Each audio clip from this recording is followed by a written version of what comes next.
चीन के सुर भले ही बदल गए हों, लेकिन उस पर तुरंत भरोसा करना मुश्किल है। लेकिन फिर भी रूस, भारत और चीन के साथ आने की बातें हो रही हैं। जिस तरह से पुतिन ने यूक्रेन युद्ध के मामले पर डोनाल्ड ट्रंप से मुलाकात से पहले भारत और चीन के नेताओं से बातचीत की है, उसे इन तीनों देशों के बीच बढ़ती नजदीकी का संकेत माना जा रहा है। पुतिन और ट्रंप कहां मिलेंगे, इसे लेकर जगह की तलाश जारी है, लेकिन यह मुलाकात होगी। ट्रंप से होने वाली इस मुलाकात से पहले पुतिन ने शी जिनपिंग और पीएम मोदी से बातचीत की। दोनों देशों के साथ रिश्तों को मजबूत करने पर जोर दिया और यूक्रेन युद्ध के ताजा हालात के बारे में बताया। पुतिन से बातचीत में पीएम मोदी ने उन्हें भारत आने का न्योता दिया, जिसे स्वीकार करने के लिए शुक्रिया कहा। क्या डॉलर की बादशाहत खत्म होने जा रही है? क्या भारत, रूस और चीन मिलकर डॉलर को टक्कर देंगे? अमेरिकी राष्ट्रपति डोनाल्ड ट्रंप इस समय भारत से अपनी निजी खुन्नस निकाल रहे हैं। भारत पर ही 50% का टैरिफ इसका सबूत है।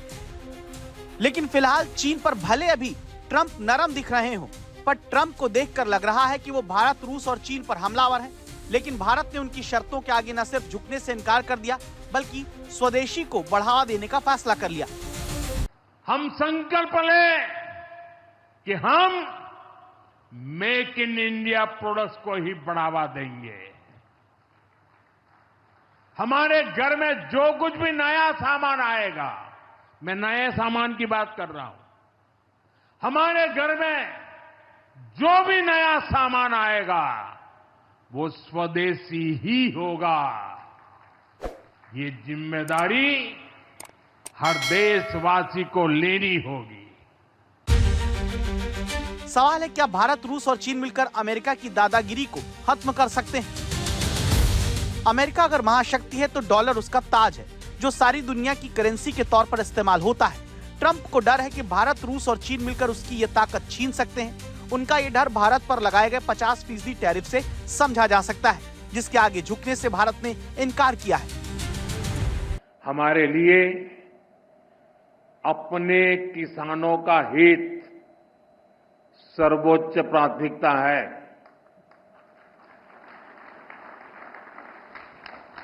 भारत अपने किसानों के, पशुपालकों के और मछुआरे भाई बहनों के हितों के साथ कभी भी समझौता नहीं करेगा।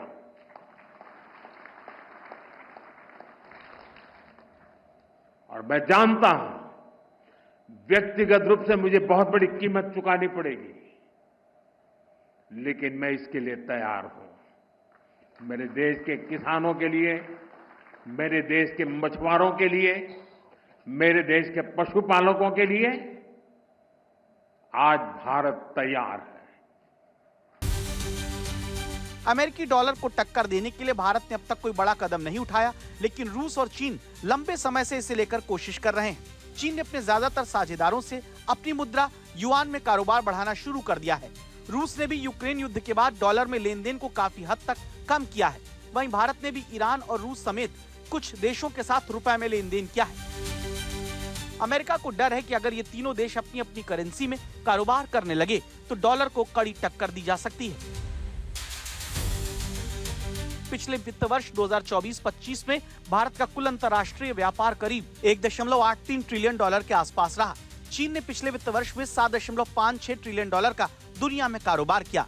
रूस ने भी इस दौरान 865 अरब डॉलर का व्यापार किया।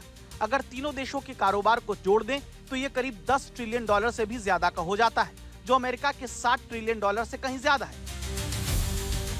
अगर तीनों ही देश यानी भारत, रूस और चीन अकेले अकेले अमेरिका का मुकाबला करेंगे तो ये मुश्किल होगा, लेकिन तीनों देशों का कारोबार मिलाने पर अमेरिका से ज्यादा है। इस तरह अगर तीनों देश मिलकर अमेरिकी डॉलर के सामने खड़े होते हैं तो निश्चित रूप से इसका मुकाबला ग्लोबल मार्केट में कर सकते हैं।